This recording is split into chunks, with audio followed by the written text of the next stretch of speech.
There we go. Now, Kelly, not Kelly Green. Whoops, where'd she go? Ah, there she is. All right, and replace pin. And then make host. James, did you have something? What? Nope. I don't show and tell item. Hold on, I'm trying to. Well, you saw me click on her. Where'd it go? Okay. Where'd she go? I right click here. There we go. Make host. That's what I want. Yes. All right, now you have hosting, and we'll give it a second to get it up online. And by the way, hi, Leah. And James, I presume you got the name of the book. And I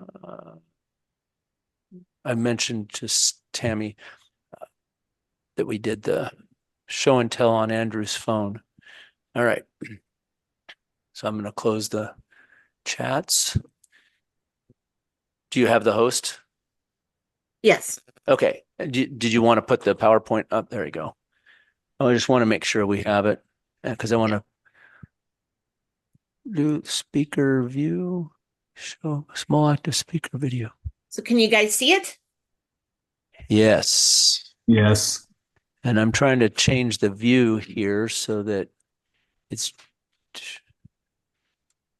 wide. It's standard. Oh. I'm getting, I still have two. I'll just do it like that.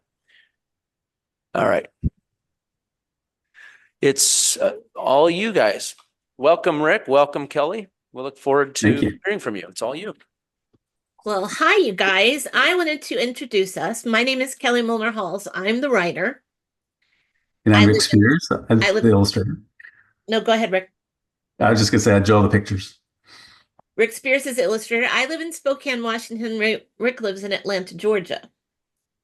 So since you guys don't know who we are, I prepared a PowerPoint to give you a little idea of who we are.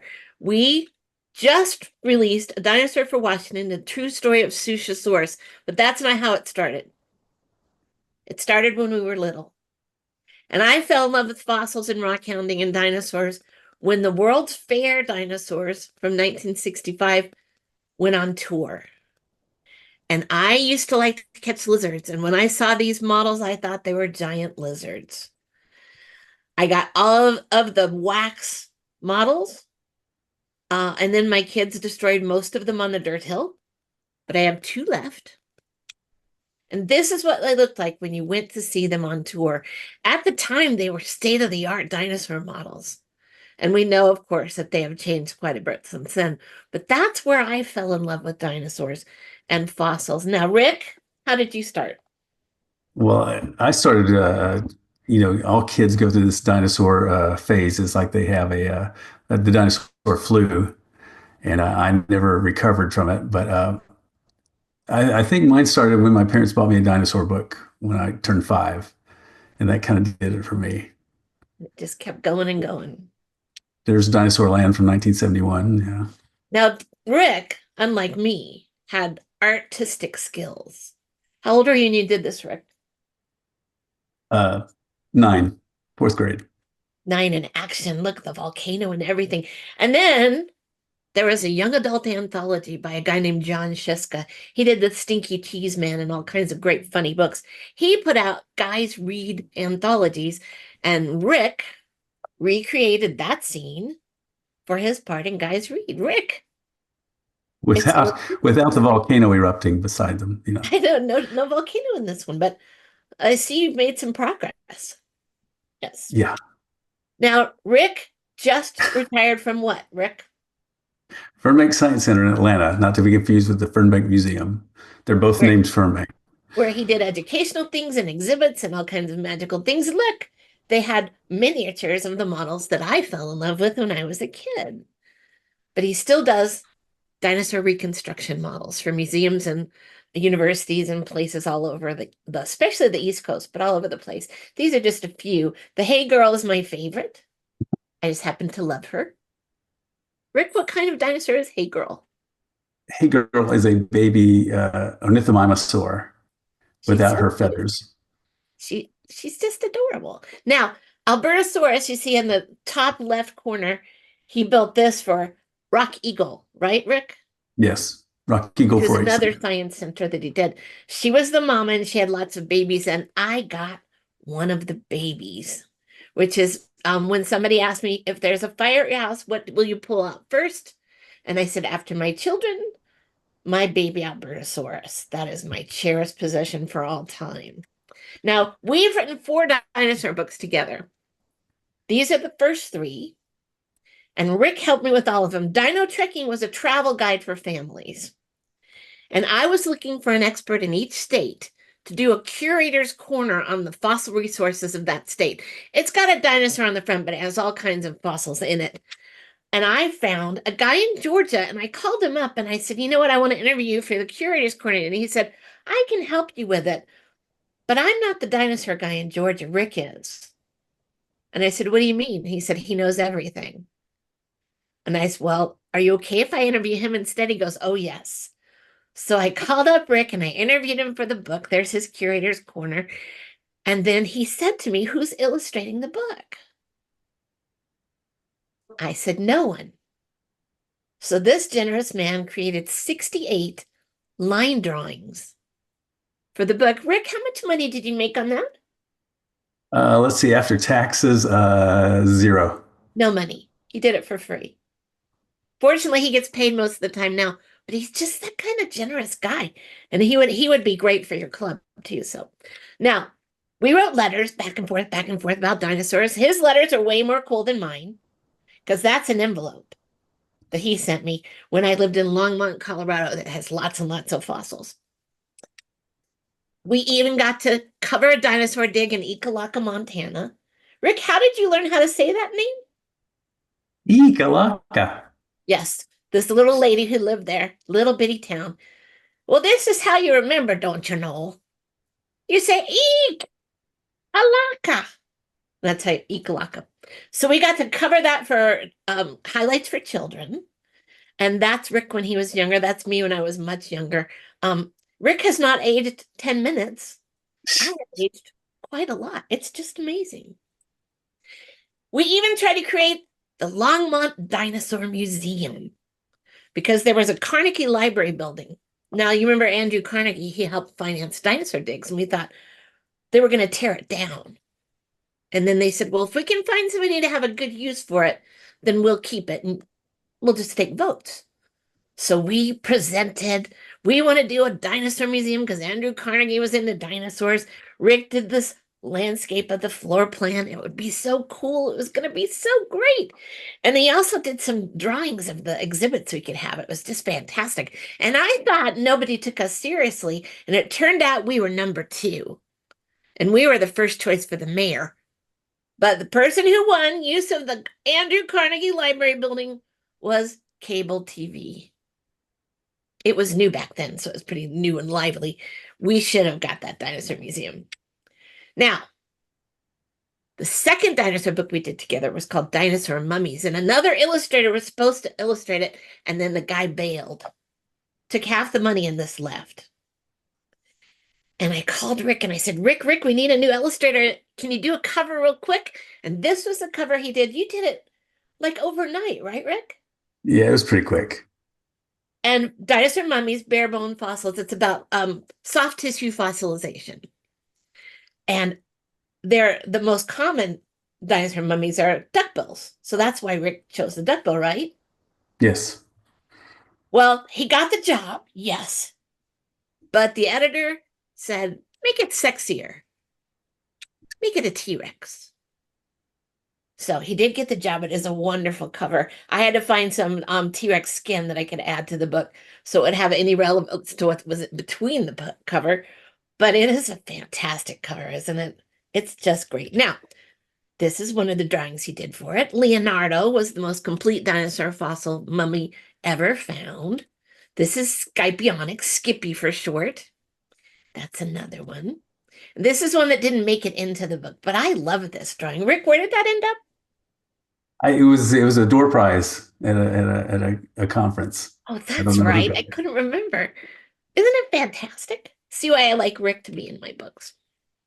Next, we did a book called Dinosaur Parade. Now, I do school visits as part of my way to make a living. And I went to a school visit in Olympia, Washington. And the librarian said, could you please make a book for my little dinosaur fans? Because nobody ever helps them understand what size they were. Because you can say that dinosaur's as big as a bus. But which bus do you mean? The daycare bus? School bus? City bus? Big as a house. Do we all live in the same house? So Rick and I decided to have a dinosaur parade. Now we tell the kids in the very first pages, kids and dinosaurs never lived together. But let's pretend there was a parade. And there were kids in the pictures with the dinosaurs. Now, these are not adult-sized people. These are 3.5-foot people. Rick, what age was that group? About kindergarten Yeah. age. So when you see a kid in the end of these pictures, you see how big the dinosaur was compared to you. For the kinders and first graders, even second graders, I'm only 5 feet tall. So when I saw these drawings, I got a better sense of how big they were. So here's one. These are the armored dinosaurs. And do you notice the kid holding the shield? Huh. Rick, what's on that shield? It's a turtle. Why did you put a turtle on the shield? Well, because we tried to incorporate things like the kid in the hard hat and one of the knight's helmet. Well, the kid carrying the shield was originally going to be carrying a turtle because turtles are armored reptiles. Around. And then the publishers said, let's not do that because we're afraid kids will think turtles are dinosaurs. And we said, no, you think turtles are dinosaurs. But we Yes, took it we did. out and replaced it with the shield So because that's their why name there's a means shield turtle. bearer. Yeah. We won after all. Here's some of the horned dinosaurs. We love them. This is one that really helped me to see how big they were. I knew they were kind of big from the models I'd seen, but when I saw this drawing, I was like, whoa, that is fantastic. Now, you notice there's some little dinosaurs and some big dinosaurs. Rick, is that little one a baby? No, that's a full size. I can't remember which one it is, but So we were also it's helping kids big. to understand that dinosaurs were like dogs, that they come in different sizes, even in the same group. So they were learning from that. I also, if you notice, look at all the bright colors. I love the colors. And here's some theropods, some tyrannosaurs. Yes. Rick, why is that kid holding a fish? Because at the time they suspected that Spinosaurus might have been a fish eater, aquatic. Yes. So that's And why why is that girl dressed up like in a winter coat? because she's in front of Cryolophosaurus, which was one from the more northern latitudes. So you see, the kids are actually learning a lot more than you think they are when they're looking at this, thanks to Rick's expertise. I love dinosaurs. I write about them, but Rick knows dinosaurs, so that's why he's in it. Now, our most recent book is A Dinosaur for Washington. That's why you guys called and see if we wanted to talk to you guys. And I found about this when I was in a Seattle school visit, and the librarian said, look at this newspaper article. We found our first dinosaur fossil. And when I first moved to Washington State, I asked people, where are your dinosaurs? Because I born in Texas, lots of dinosaurs. Moved to Colorado, lots of dinosaurs. California, dinosaurs, kind of. Where are your dinosaurs? We don't have any. I said, what do you mean you don't have any? They said, we don't have any. So I did my research and I found out these lovely Mesozoic animals were not in Washington State because we were under a prehistoric ocean. That's the prehistoric ocean. And after the ocean receded, volcanoes. And not just one or two volcanoes, lots of volcanoes, in Oregon too. So in some places in Washington State, that basalt, that rock, volcanic rock, is 3 miles deep. So even if there was a dead dinosaur in the water, we're not going to find it. So I thought, that's so sad. We do have Ice Age animals, yay, but I was kind of lonely for dinosaurs. So when that librarian said dinosaur, I went, yes. Now, turns out there is one bit of Cretaceous rock in Washington State, and it's on Sucia Island. Sucia Island is in the San Juan Islands. Two guys went to Sucia Island looking for ocean fossils. They were looking for things. Now, Sucia Island is part of the San Juans. Sucia Island is the little bitty island up across from Bellingham. Do you see it? Little bitty island. They were looking for ammonites and other ocean fossils, and here's a lovely picture of an ammonite from Sucia Island. When Jim found this, and he ran back and he said, look what I found, look what I found. I think this is part of a fossil. I think there's more to it. But he couldn't find the other part in 2010. He searched and searched. So they went back in 2011. Searched. Nope. Went back in 2012, searched. Found the rest. 2 days after they collected it, there was a landslide, and it would have been lost forever. So the Burke Museum went out to collect it. Here's a guy playing fossil hunter. He is actually a paleontologist, but he's not looking at a lot. They had to cut the other half out with a diamond blade saw because the matrix was so hard, that concretion. And they brought it back to the Burke, where they prepped it like everyone does, like you guys have been talking about. This is their new prep girl. She's pretty great. What's her name, Rick? Kelsey Abrams. She's terrific. So they prepped it, and it turned out to look like this. And they said, I don't think this is a whale. Why is it not a whale? Because whales were not around in the Cretaceous. They came later. Not a whale. Maybe part of an ichthyosaur. Rick, why isn't it part of an ichthyosaur? Well, the fossil is too big to be part of an ichthyosaur. Too big. It was too big. So they're doing all this studying and all this looking, and as they're looking at this fossil, they notice inside the fossil, where the matrix was still, there were clamshells, which sort of indicated that that was a hollow bone. And I thought only tyrannosaurs were hollow. Rick informed me that yes, some of the sauropods also had hollow bones, and maybe others, but I know tyrannosaurs did, and so did the people at the Burke. So they said, we're going to have to ask people if this is a tyrannosaur with these little clamshells in it. Now here's Rick's family tree of some tyrannosaurs.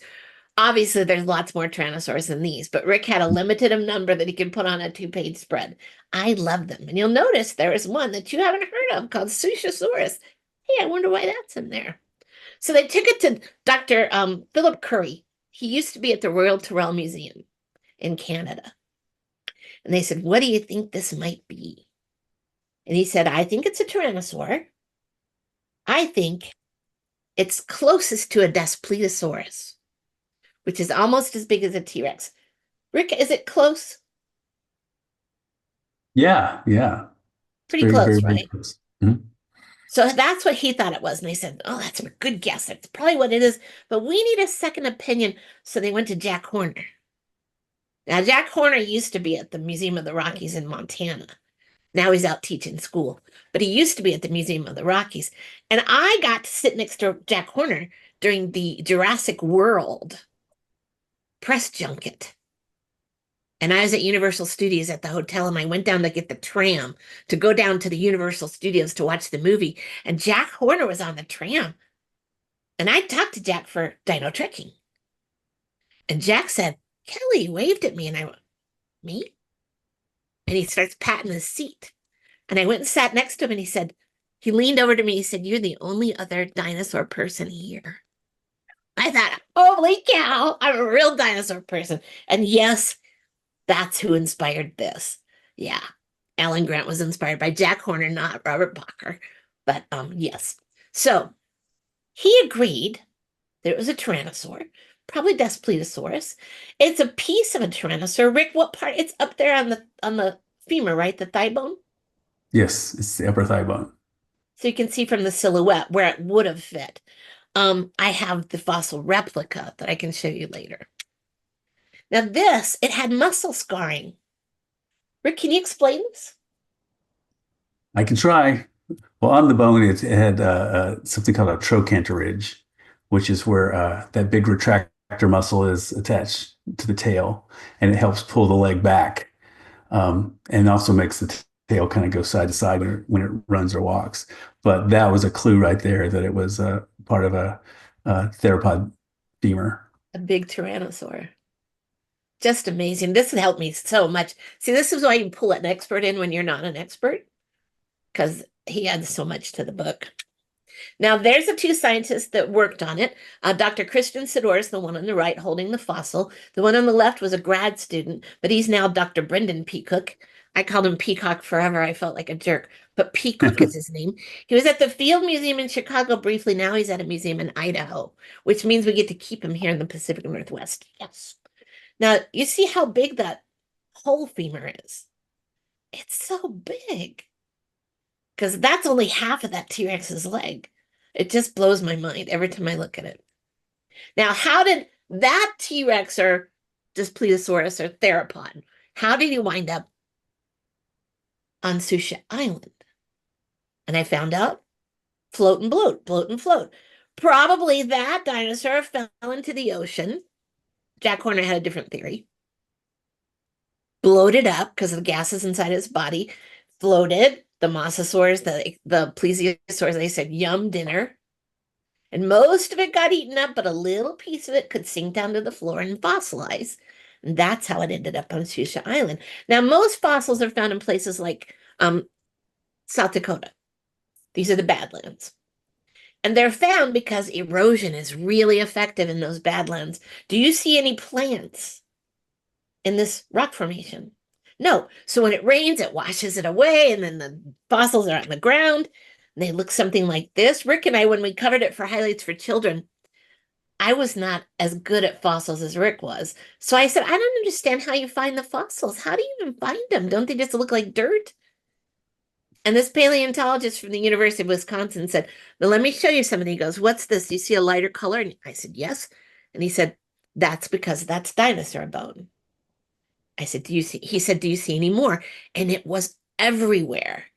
And we were on federal land, so I couldn't take any of it, which broke my heart because I wanted to get all those little pieces that would turn to dust the next year, but I wasn't allowed. Rick even found, what did you find, Rick?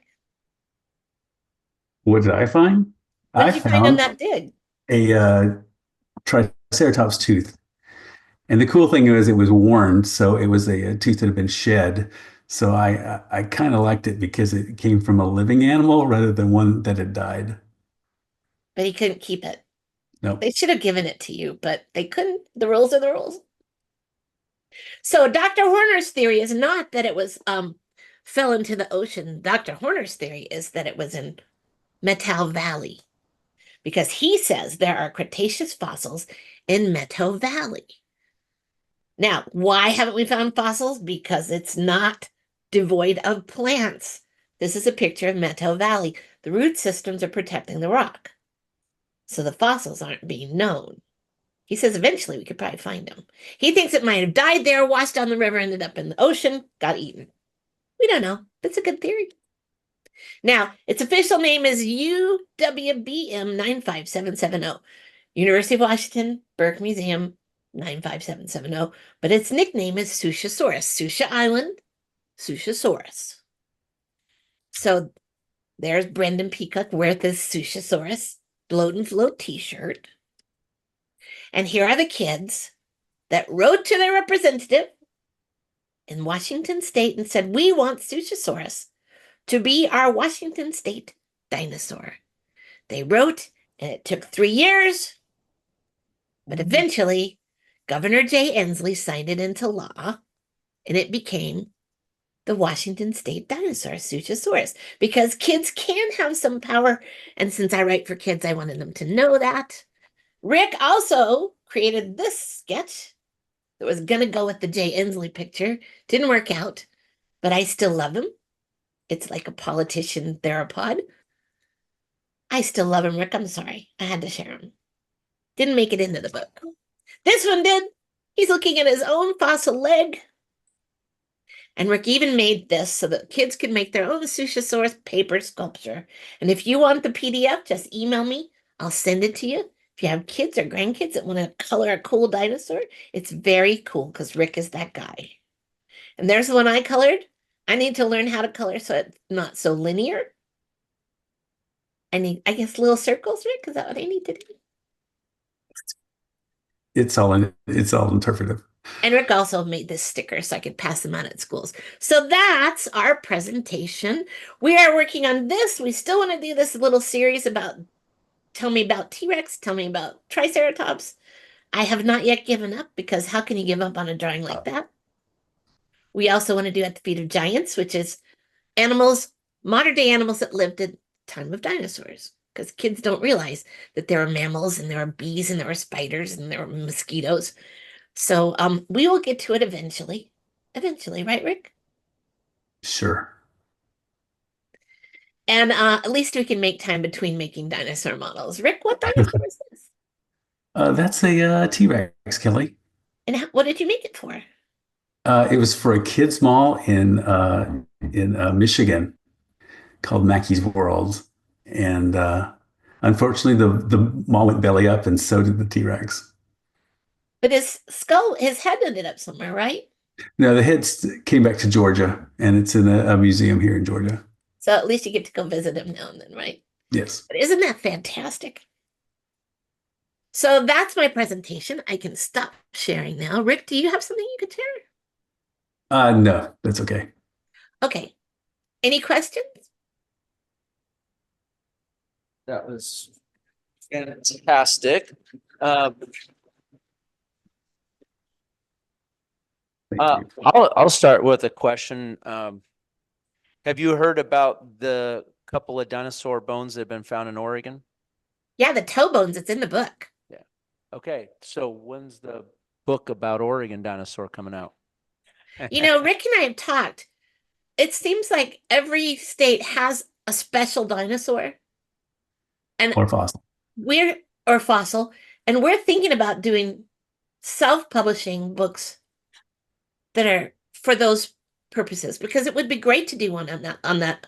I think it's an iguanodon. That's the kind of dinosaur it was.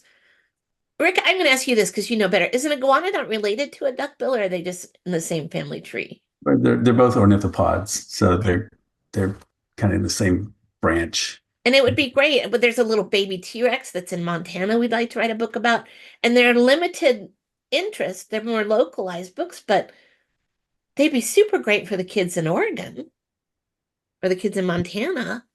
So we've talked about that. And now that he's retired and now that I'm on the edge of retired, we'll probably try to tackle some of those things. Although Rick does have grandkids and I don't. So he's busier than I am. Other questions from here or online? We do have a junior in our presence. Do you have any questions for her? No questions? It's okay. You can If you whisper think of them on. something, you can email me because your club person has my email address. Yep. Arnold has a question. Not really a question, more of just a compliment on your presentation and your meeting Jack Horner and so forth. My cousin Bob was his head preparator at the Museum of the Rockies and discovered B-Rex way back when. So you just kind of brought a little thing home since my cousin passed away a couple years ago from cancer. And so I really enjoyed the part about Jack Horner, and thank you very much for your presentation. I'm so sorry you lost him, but Jack was such a nice man, and I hope your cousin had the same experience because, you know, he wasn't a fancy guy; he was a real guy. Thank you. Also, in regards to your presentation, both Brandon Peacock and Kelsey Abrams have been guest speakers for us at our meeting. So, so I it's love fun to see Brandon. their faces and have it kind of connect to people we've got a chance to meet before. And Because then Christian Cedar was sort of, he says, well, don't get too excited. We don't know what it is. It may not be anything. And Brendan was like, we got to get out and get it. We got to go dig that. We got to go get that thing. And he's just so cute and bouncy and young. and I'll echo what Arnold was saying. It was also nice to hear your story about Jack Horner. I got a chance to go to the National Paleontology Conference in Gainesville, Florida a few years ago, and Jack Nice. was there, and everyone was loading on to a school bus to go to banquet event, and I recognized Jack standing there. He wouldn't know me like he recognized you, but nobody was going up to talk to him. It was just kind of standing by himself. And I thought, well, is this him or is this what people think? And I went up and introduced myself and ended up talking with him on the bus ride all the way to the banquet. And I thought, he's actually really fun to talk to. This is He's cool. a really nice man. Yeah. I got to sit next to him when they showed the movie. And you know, in Jurassic World, when that guy's tasering the little theropods, it was irritating me. It was making me really mad. And I said, I hate that guy. I whispered to Jack, I hate that guy. And he said, be patient. And then they basically ate him later. So Yeah, that's fantastic. So thanks for sharing that. That's Sure. that's a good positive addition. Any other questions or comments? We got a lot of, it's fun and people are ready to clap again. Anybody online have questions for either of our guest speakers? Rick, do you have formal education and training in your drawing, or is this all self-taught? Well, I've always drawn and sculpted since I was little. I did get a degree in graphic design from the University of Georgia, but it did not prepare me for doing dinosaur illustrations. That's kind of a on-the-job training thing. And since you do your artwork in addition to the books, what's your next project that's not one of the collaborative books you guys are working on? Well, I've got a lot of projects that have been languishing since COVID, but next up is a modern porpoise model. But then after that, I've got a baby Triceratops and a baby Stegosaurus in the works. Do you say a porpoise? Yes. Ah, Excuse me, dolphin. Dolphin. yeah, that's one of my things I collect. I've got probably 61 or 2 partial dolphin and porpoise skulls. that's so Cool. cool. So can't you want a book with all the pictures of them? I don't know. There's got to be some new species in this bunch, I would think. Well, you would think so. Yeah. Well, Anybody- thanks for having us. Yeah. We're so glad to have you guys as guest speakers. Thank you so much. This was really enjoyable, and the presentation was really fun to listen to. So thank you. Thanks. Awesome. All right. Yeah, I was going to turn the lights back on. I guess I got to stop recording. And you guys are welcome to stick around for more of the meeting as guests. But you guys are both no, you're in Washington, Kelly, but Yeah. Rick, Rick's in you're on the Georgia. East Coast, so it's probably starting to get late for you. Yeah, it's past my bedtime. Yeah. Well, Well, take care, and I'll see you. If you ever need me again, you know where I am. Yeah, you'll hear from some of us on email. Thank you very Okay. much. Thanks. Thank you. Accept your friend requests. Yeah. All right, there we go.